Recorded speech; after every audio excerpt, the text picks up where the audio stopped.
Mr. Boone, I find you a very difficult man to deal with.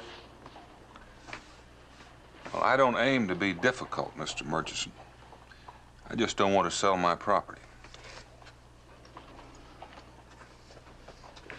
Well, you realize, don't you, that the property you speak of is mostly wilderness. Now, you obviously don't have the capital to benefit from that potential. We have. Undeveloped land is a sinful waste. Well, according to your lights, I must be the most sinful man in the country. But I aim to stay that way. You're quite sure that you won't reconsider? We're offering you a small fortune. Well, Mr. Murchison, it may seem strange to you, but I know what to do with that land. I wouldn't know what to do with all that money. In that case, we'll have to be satisfied with buying the adjoining properties. Now, you can try that, too. But to be perfectly honest, I'm going to advise every settler in Boonesboro against it. Good day, John.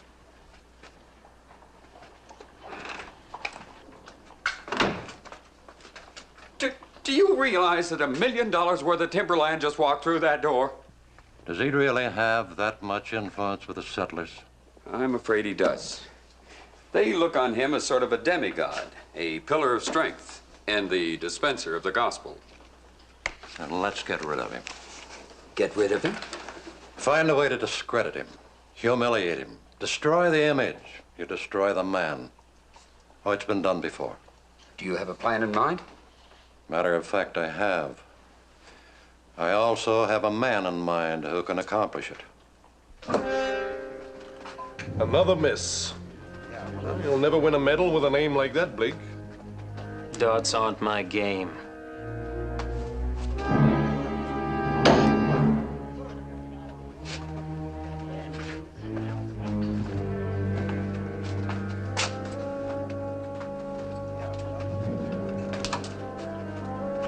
In my game, I'm still on top.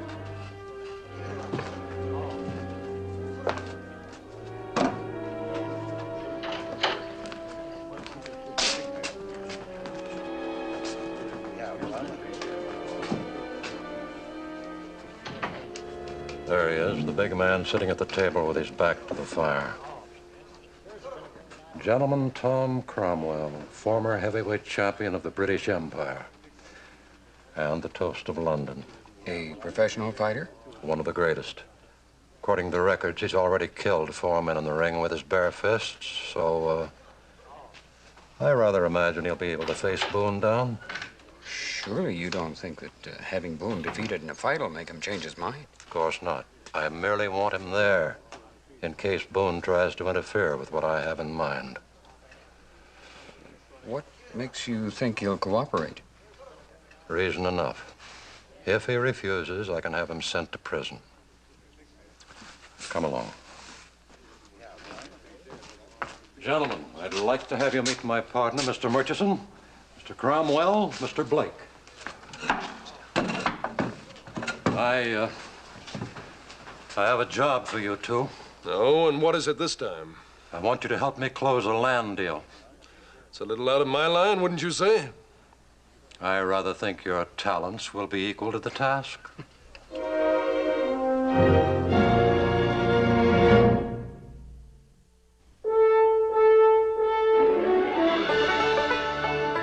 Daniel Boone, what a doer, what a dream come true, was Daniel Boone.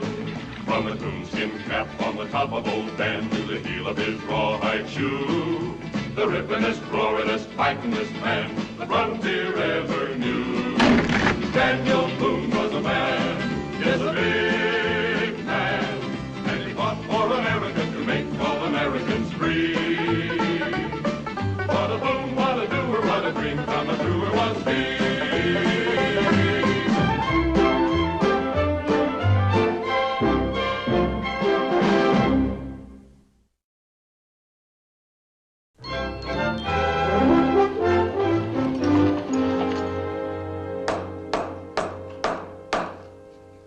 Gentlemen, it would give me great pleasure if every one of you would be my guest.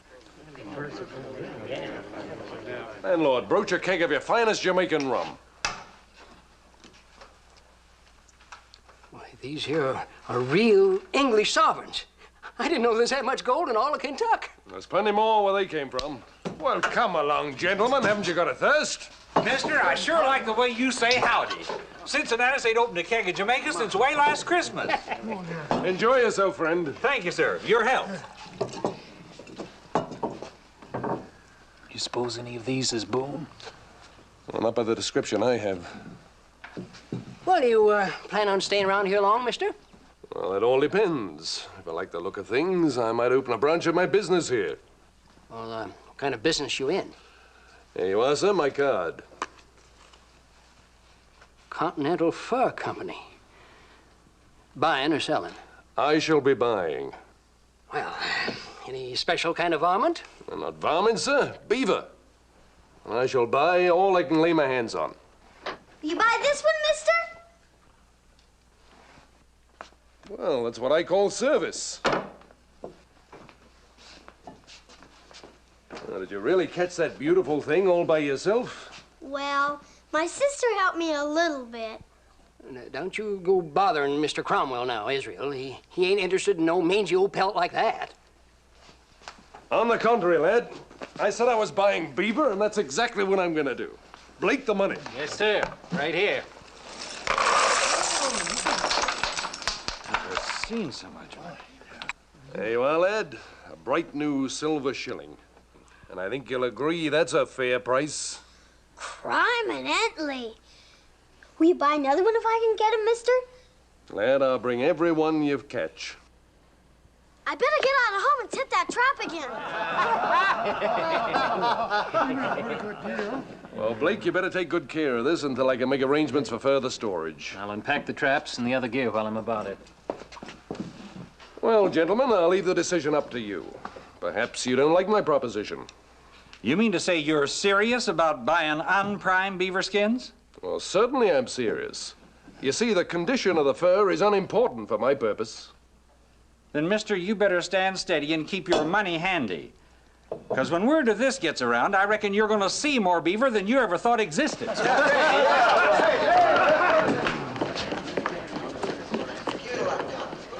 Hey, and fellas, if you run out of traps, I'll furnish all you need. You, sure you know what you're doing, mister? Oh, yes, you can depend on that. Well, then I reckon you're gonna need some space to transact your business. So, I think I can scare up a little here in the store.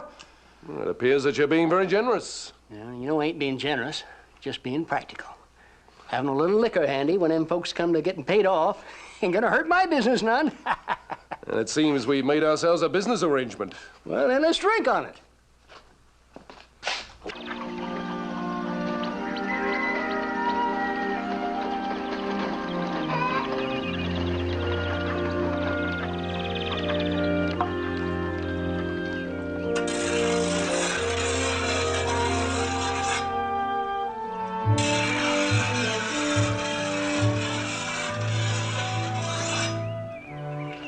Sharp enough to suit you?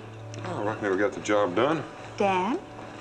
Oh, This is Ann Denning, Mrs. Hastings' niece. She's visiting from Philadelphia. I've been showing her the valley. pleased to know you, ma'am.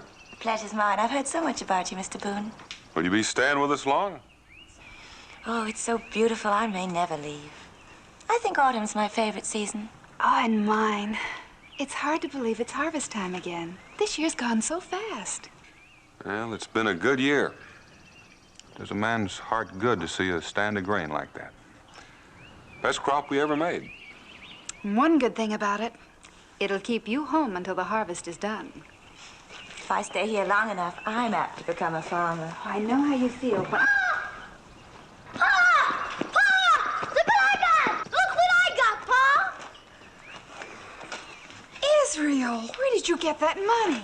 I sold my beaver. You what? I sold my beaver. Mom and me trapped. Well, now, hold on, Israel. You know Cincinnati wouldn't buy a pelt like that. Cincinnati did buy it. The other man did. Well, what other man? The man at the fort. Said he'd buy all the beaver I could get, or anybody else. I better find Mama so I can set that trap again. That's the strangest thing I've ever heard.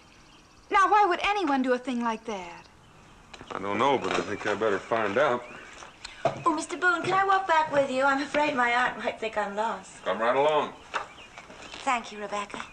I can't think when I've had such a nice time. Nor have I. Please come back again.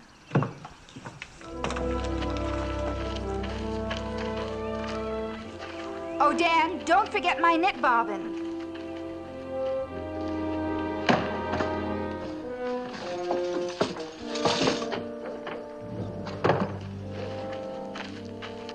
Enter Mr. Daniel Boone. You think that's him? Yes, that's him, all right. He answers the description perfectly.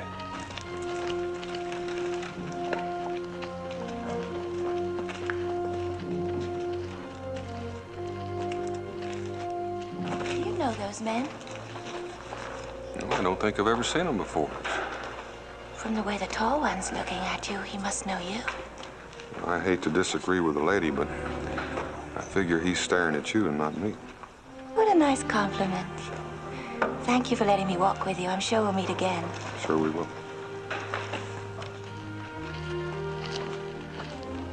Don't forget your wife's knit bobbin.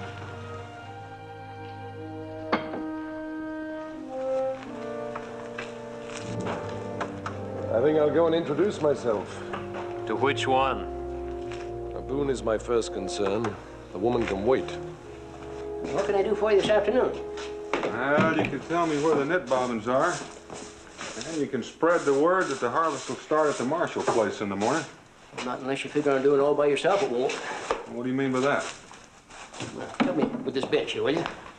Ain't you heard? We got a booming beaver. Everybody's busy setting out a trap line. And Israel was right. Somebody really is buying summer pelts. Yeah, that's correct. I'll get you them bobbins. I'd like to meet this man. I think that can be easily arranged.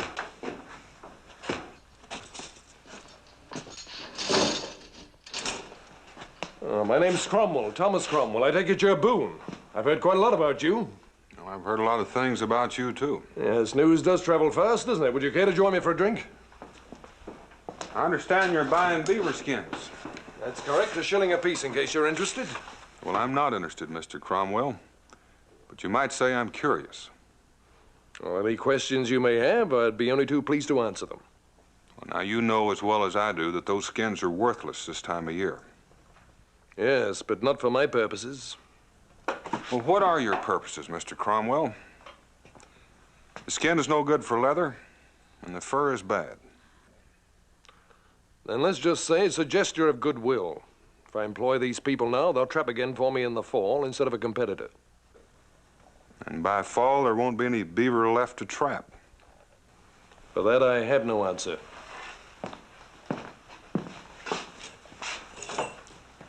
Well, I would think of one, Mr. Cromwell, because a lot of people are going to be asking questions. You are a suspicious man, aren't you, Mr. Boone? In this case, I am. And I aim to find out what you're about. Now, listen to me, Mr. Boone. I'm not interfering in your business, and I advise you not to interfere in mine.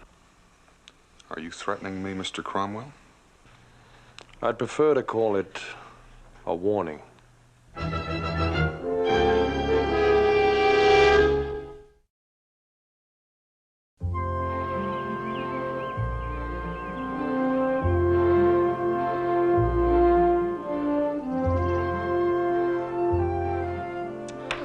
Slow this way.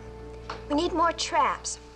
You see, even if we caught a beaver a day, it would take us nearly 3 weeks to earn a gold sovereign. How many shillings in the sovereign? I told you, it takes 20. Well, if we had 2 traps, we could earn 20 shillings in 10 days. And if we had 20 traps, oh, don't you see? We need more traps. Hey, that Mr. Cromwell has a whole bunch of traps. And he said he'd let anybody use them who wanted to. Mima, Israel, haven't you finished your breakfast yet? Israel Boone, you haven't even started. You know how many shillings are in a sovereign, Ma? Yes, and I know how much porridge there ought to be in your stomach. Ma! This goes right here, and here it stays until that bowl is empty, young man. And as for you... Oh, I'm all finished, Ma. Well, that's better. Maybe we can get some chores done around here this morning. Around here? Were you thinking of going to work for some other family? No, it's just a... Well, I thought maybe you needed something from the store. Oh. Well, your father did forget that knit bobbin I asked him to pick up for me yesterday. Oh, we'll go pick it up for you this morning. We? Israel and me. Oh, the two of you for one little knit bobbin. Well, we was gonna ask that Mr. Cromwell. Ow! We're supposed to be eating your porridge, remember? Well, you don't have to break my shin bone. What is between you two? You've been absolutely moony ever since... Oh, Mr. Cromwell. You were thinking of borrowing some more traps from him so you could go into the fur business, is that it? Well, we didn't figure on setting up at a business exactly. It's just in our spare time, kind of.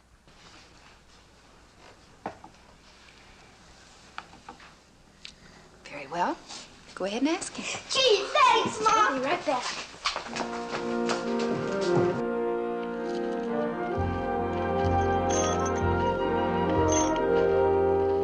Another few weeks and we'll be finished here.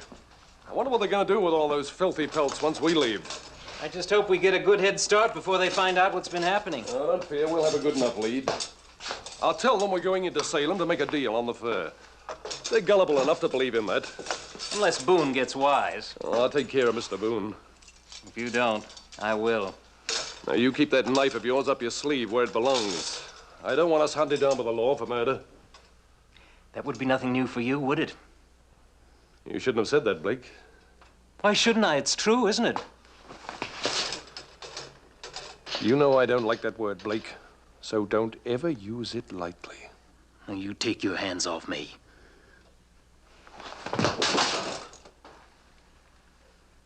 I don't like to be pushed around either. You remember that. Mr. Cromwell, you remember me. Well, of course I remember you, lad. Well, have you brought me another beaver?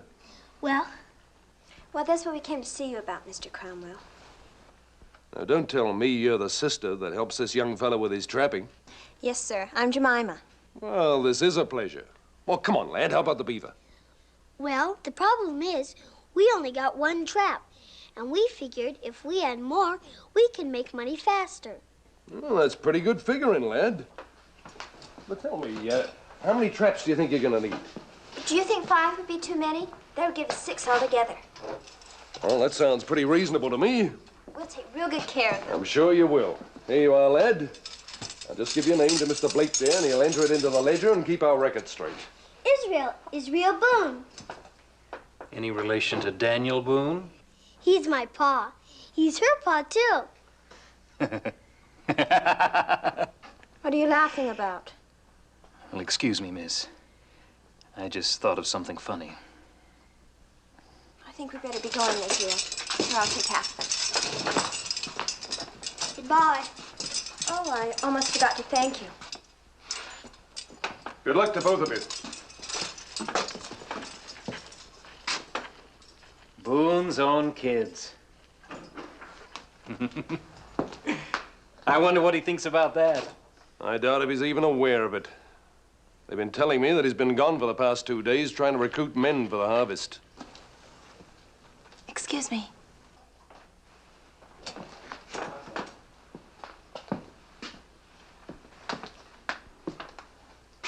Can I be of any assistance?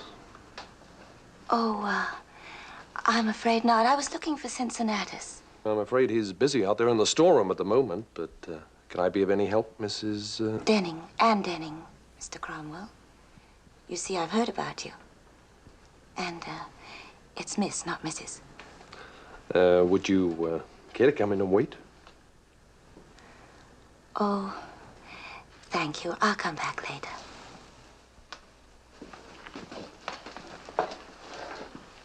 Forget about it, Tom. Whatever it is you're thinking about, Mr. Hamer wouldn't like it. Well, fortunately, Mr. Hamer isn't here. Mr. Hamer isn't as far away as you may think. We're meeting him tonight.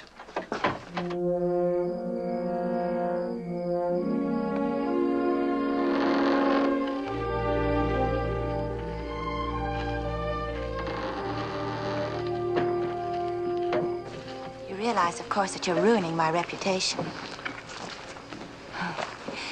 Judging from the way I behaved yesterday morning, you must think me a bold, brazen hussy. A mistaken first impression. Please accept my apologies. Oh, there's no need to apologize. It was quite deliberate on my part. But then I thought that a man of your background would recognize it as a trick that women sometimes use to gain attention. Of my background? Well, what I imagine your background to be. And what's that? Oh, younger son of titled family, out to seek his fortune in a new world. That's very flattering. And I'm wrong. And you're not what you seem to be. Must I go on guessing? All we've done tonight is talk about me. That's because I wanted to know more about you. And I want to know more about you. And so, now it's your turn to do the talking. If you knew everything about me, perhaps you wouldn't want to see me again. That's not true. How do you know it isn't? Call it woman's intuition. A highly overrated way of forming an opinion. What are you trying to do? Make me think terrible things about you? I was just trying to make you curious enough to want to see me again, that's all. Well, you've succeeded in that. And I really must go. Tomorrow, then? You can come for supper if you like. There's nothing I'd like better. Good night, Anne. Good night.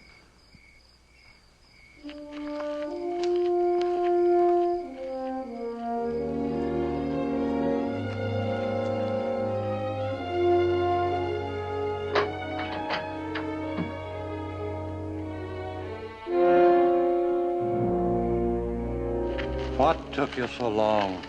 Well, we couldn't leave without some sort of explanation. I suppose not. That's unimportant now. How are things progressing? Smooth as silk, sir. Smooth as silk. They took one look at the money and swallowed our story, hook, line, and sinker.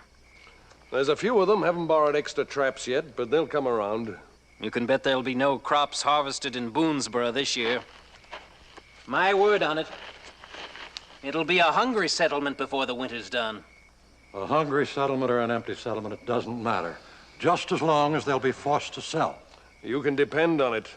What about Boone? He's away right now trying to recruit men for the harvest. The settlers are paying no attention to him. Without their help, he'll be forced to give in. Well, I want more than that. Then give me time. If I'm to kill Boone, the challenge must come from him first. That was part of our agreement. Oh, yes, of course. Well, I don't care how you accomplish it. I just want Boone dead.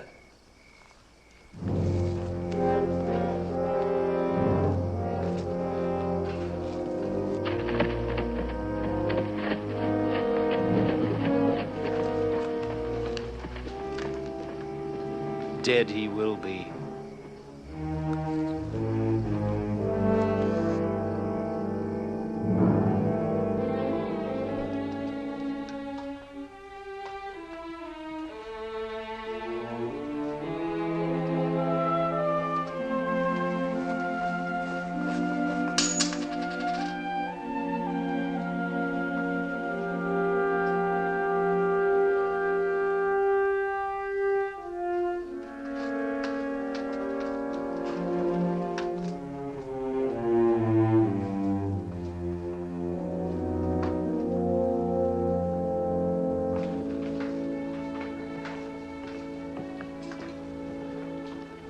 You look awfully tired, dear. And depressed. Want to talk about it? You know, I've talked so much these last 3 days, I'm all talked out. Nobody listened. Almost nobody. Well, darling, greed's a common failing. Perhaps you expect too much of people. I suppose so. Just sudden change. I thought I knew the folks we came out here with. Thought they wanted the same thing we want. Our own land, Enough room for our children when they grow up, too. But it appears that's not what they want after all. Mama, what are you doing up? Paul, I heard what you were saying. I'm sorry. I just didn't understand. I'll talk to Israel in the morning. We won't go trapping anymore. No, you're not to blame, Mama. Now, you going up to bed. All right, Paul. Good night, Ma. Good night, dear.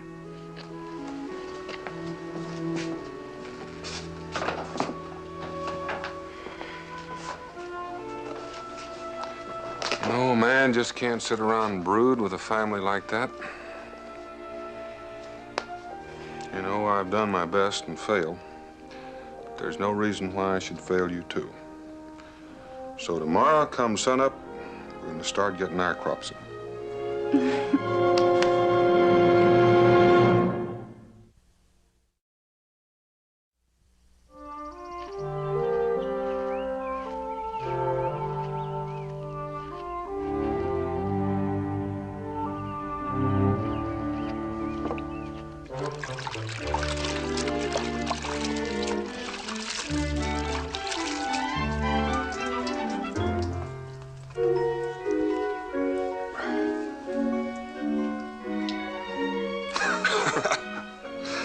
Bingo!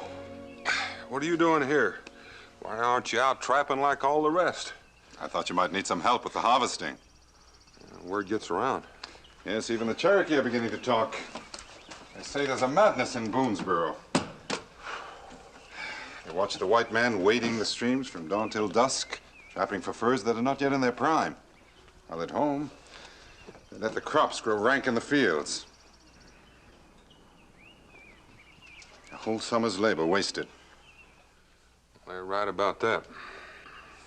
You have tried to stop them, Daniel. Well, talking doesn't do much good when somebody else cries goal. Do you have another one of these? Well, now, don't tell me they taught you to use a scythe at Oxford. Well, it wasn't on the regular curriculum, but I learned quickly. Well, now, if you're serious, I reckon Cincinnatus has a few to spare. Nobody else is using them around here. Becky! Yes? Gonna go at the fort and pick up another scythe. Mingo's gonna help with the crops. Be back soon. We'll be ready.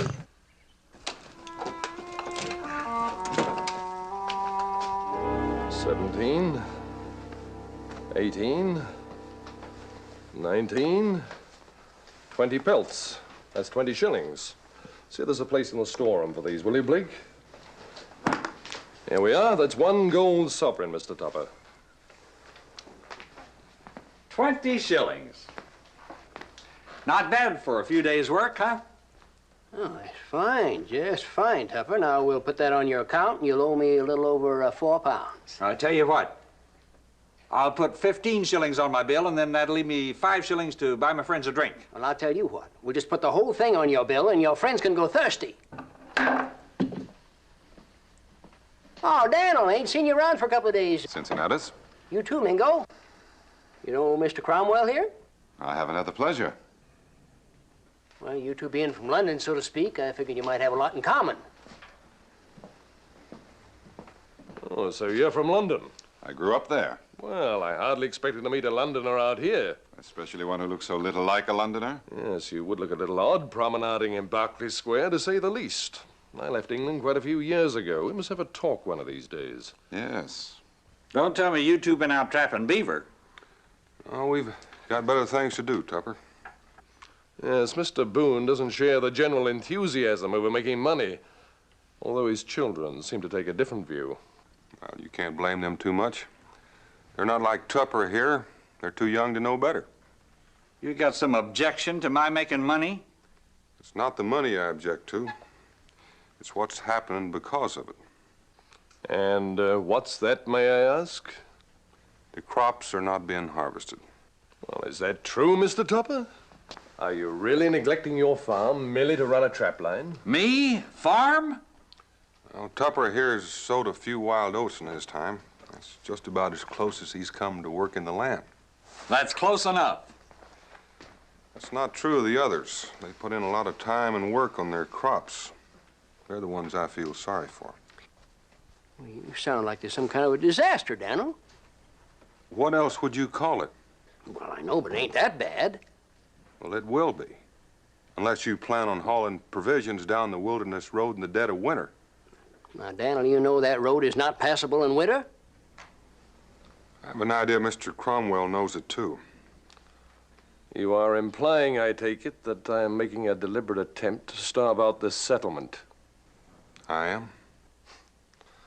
Now, why would I want to do a thing like that? I haven't figured that part out yet. And when you have, what do you intend to do about it? I don't know. Cincinnatus, I need 2 hand sickles and a scythe. Well, come on out the storeroom and see what I can do for you.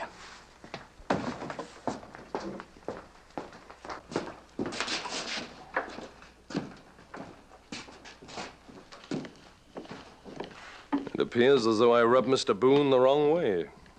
Don't pay him no mind, Mr. Cromwell. He don't own the settlement, even if it is named after him. Well, thank you for your vote of confidence, friend. Yeah, buy yourself a drink. Thank you, Mr. Cromwell. Your health, sir.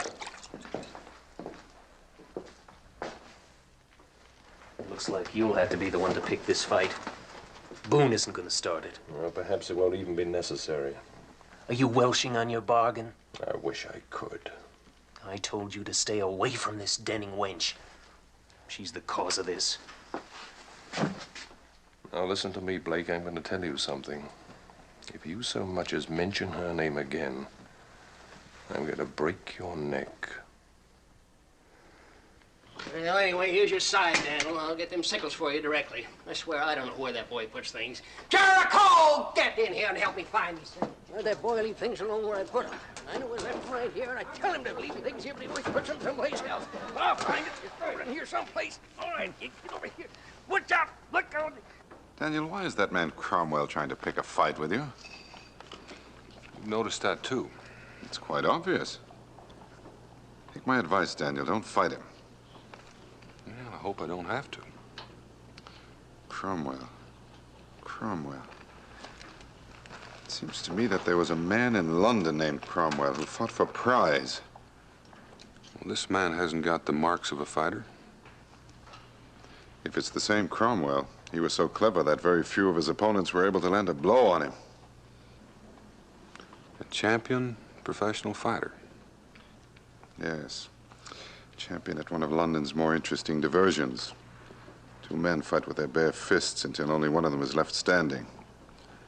The winner receives a prize in money, but the loser frequently is left crippled or dead. So be careful, Daniel. Do what you must do, but if it comes to a fight, try to have it on your terms, not his.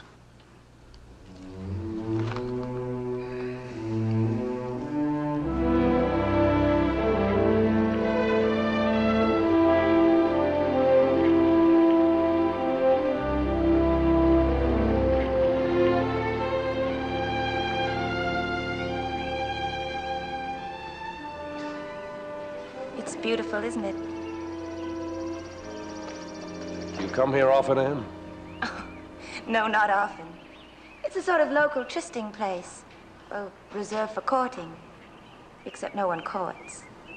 They're too busy trying to keep body and soul together. And our being here would seem to indicate intention on my part. Or on mine. Don't forget, I brought you here. I wish it could be true. Is it so improbable?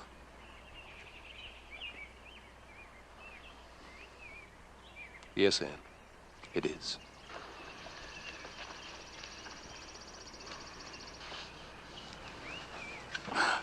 I didn't mean to pry. It's just that I'm interested in you. Interested in what?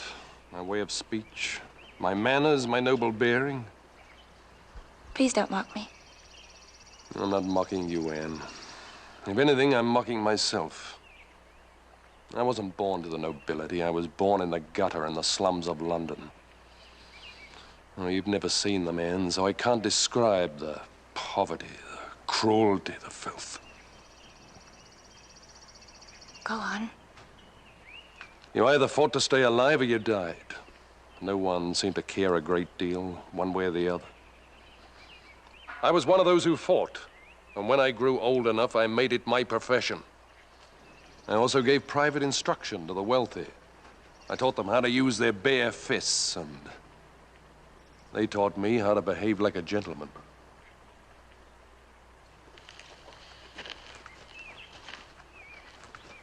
And that's what you were afraid to tell me? You couldn't choose the place where you were born. You became what circumstances made you. No, Anne. To say I fought other men for money is not sufficient. Because every time I met an opponent, I had one idea in mind. And that was to destroy him completely and ruthlessly. Well, is that what circumstances made me? Take a look at these hands. 4 people have died as a result of the beatings I gave them. Take a good look at the man. They're the hands of a murderer.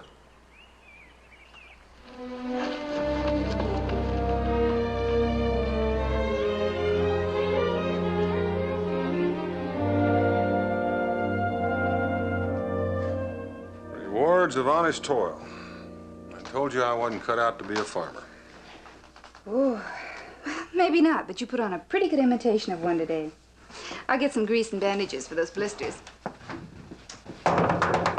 Daniel! Daniel! You'd better come with me, Daniel. Your woodlot is on fire.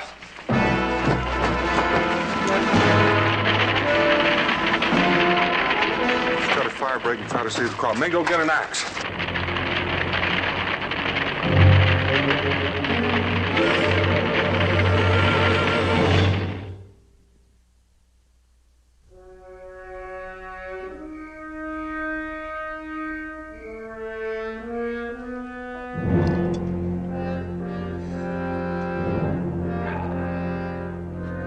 Fill it up. It's against my best interest, Mr. Cromwell, but don't you think you've had about enough? I'll be the judge of that. Well, it's your headache, not mine.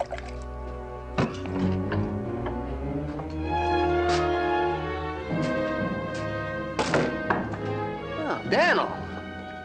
What brings you out this time of night? I want to have a talk with Mr. Cromwell here. And you better make it some other time, because right now I'm rather preoccupied. Right now we talk. Don't ever lay your hands on me again. Daniel, whatever in the world got into you? Somebody tried to burn me out tonight. What do you know about it? Burn you out? That's what I said. In that case, I'll excuse your lack of good manners. I said, what do you know about it? I might be a great many things, Boone. But an arsonist, I'm not. That's right, Daniel. He couldn't have done it. He's been here drinking ever since late afternoon. Well, in that case, I apologize, Mr. Cromwell. And now I'm going to ask you for a favor. I never thought of you as being a man who'd ask a favor of anyone. I'm not asking for myself. It's for the whole settlement. You want me to stop buying furs so that you can get your harvest in? 10 days, 2 weeks at the most. I'm sorry, my friend, I can't accommodate you. You can't, or you won't. Any way you wish. The answer's still the same. Now, it seems to me you're being just a little disobliging, Mr. Cromwell, seeing as how you ain't even shipped the pelt you got yet. Well, it ain't as though the world's coming to an end. Never mind, Cincinnatus. I asked and I got my answer. I never thought of you as being a man who'd give up so easily, Boone. I'm not giving up, Mr. Cromwell. I'm just through asking.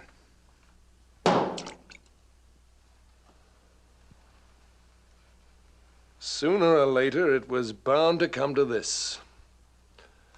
All right. When would you care to settle it? Any time, any place. Then let's say tomorrow morning at 10. Right here in your town square or whatever you call it.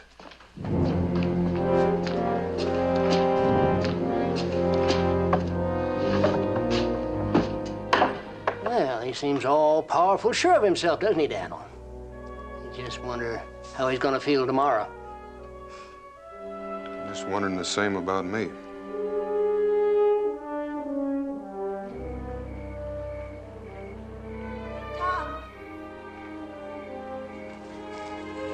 Tom, I thought I might find you here. What do you want? I've come to ask a favor of you. Well, so you've heard about the fight? Tom, for my sake, please don't go through with it. You don't know what you're asking. I'm asking if you care at all for me to put aside this dreadful thing. I have no choice. No choice? Is your pride so great you can't admit when you're wrong? It's not a question of being right or wrong. It's a question of going to prison. Prison? Yes, prison. There was one fight and one killing I didn't tell you about because it didn't happen in the prize ring. A man attacked me with a knife, and I had to kill him in self-defense. And unfortunately, there was only one witness. And he will never tell the truth in court. Why won't he? Because I'm too valuable. You see, I do his dirty work, like getting rid of Boone. And that's your excuse to kill another man? The only law I know is the one of self-preservation.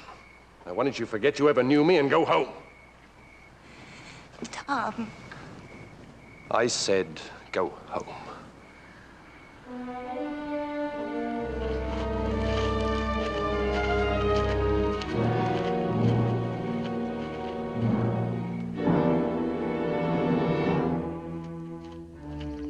Ann Denning. What would she be doing out here this early in the morning? Ann, is something wrong? I heard about the fight. I wanted to warn Daniel. Becky, maybe you'd better get the breakfast on. What fight? And what is it you don't want me to know? You mean you didn't know? It's all over the valley. I thought... Oh, I am sorry, Daniel. Don't fret. I was going to tell you after. Well, that's just fine. So I think you better tell me now. Well, it seemed to be only one way to get the menfolk around here to stop trapping long enough to get the harvest in was to make Cromwell stop buying up pelts for a while. So you came to an agreement. You're going to fight to make him stop? Well, it appears to be the only way to get it done. But you mustn't fight him, Daniel. That's what I came here to tell you. He isn't an ordinary man. Becky, I sure would like to have some breakfast before I go to the fort. Not until I know what this is all about. All right, Ann. He used to fight for prize in England. Is that what you wanted to tell me? It's more than that. He's very dangerous. He told me that he's killed men with his bare hands. Dan. Well, it isn't like I didn't know what I was up against, Becky. I'll be all right. I want to thank you for wanting to help. I don't know if I wanted to help you, Daniel, or if I wanted to keep Tom from fighting again. He means something to you? He was beginning to mean a great deal to me, and then he told me what kind of a man he was, and I thought I would never want to be near him again, and now I don't know. Why don't you stay here with Becky, Ann? She's pretty good at helping people get their feelings sorted out. You're going to go then?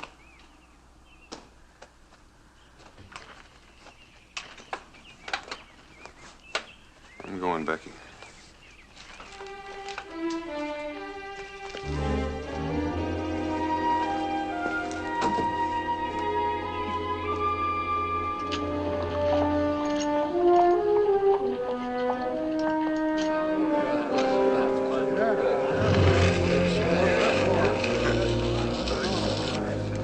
Now, you understand the purpose of the line, I suppose. One of us is down.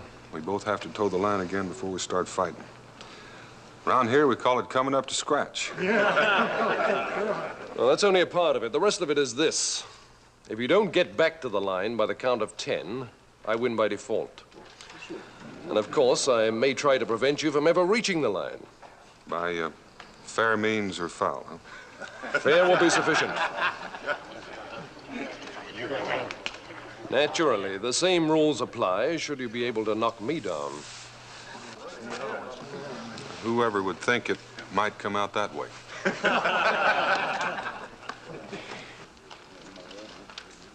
I expect that he'll be very fast with his hands. And he'll know more about wrestling than both of us put together. You see, in the type of fighting that he's used to, it is permissible to use wrestling holds and also to kick a downed opponent while he's trying to rise. So if you do try to get up, make sure that you can do it quickly. Presuming, of course, that he's able to knock you down in the first place. Well, thanks for that. I was beginning to think it wasn't a question of if I get beat, just how bad. Are you ready, Mr. Boone?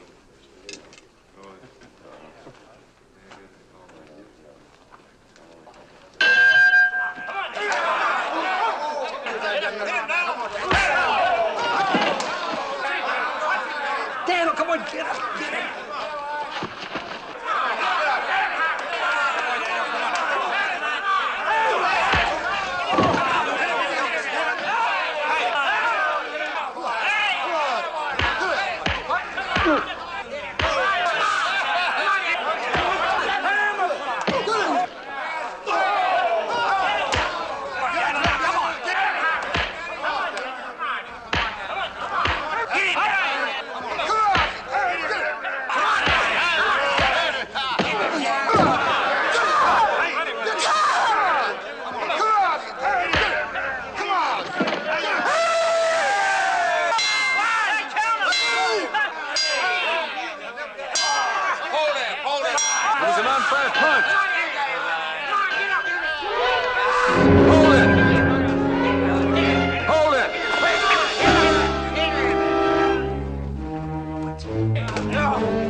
You told me this man Hamer could clear you if he told the truth. Yes, I did. I just might be going along to Salem with you. Hiring a man to commit murder is a serious offense. If I agreed not to press charges, perhaps Hamer and I could come to some arrangement. Oh, you don't owe me that. We owe you a great deal more than that. After all, that knife was meant for Dan. Well, thank you both. You're more than generous. Ann? Let me know when you're going to leave for Salem.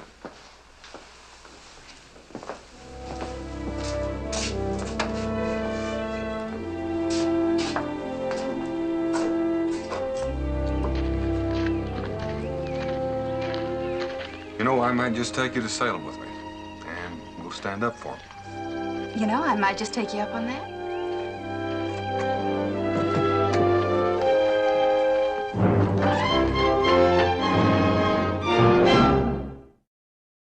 Daniel Boone was a man, yes, a big man, with an eye like an eagle and as tall as a mountain was he. Daniel Boone was a man, yes, a big man.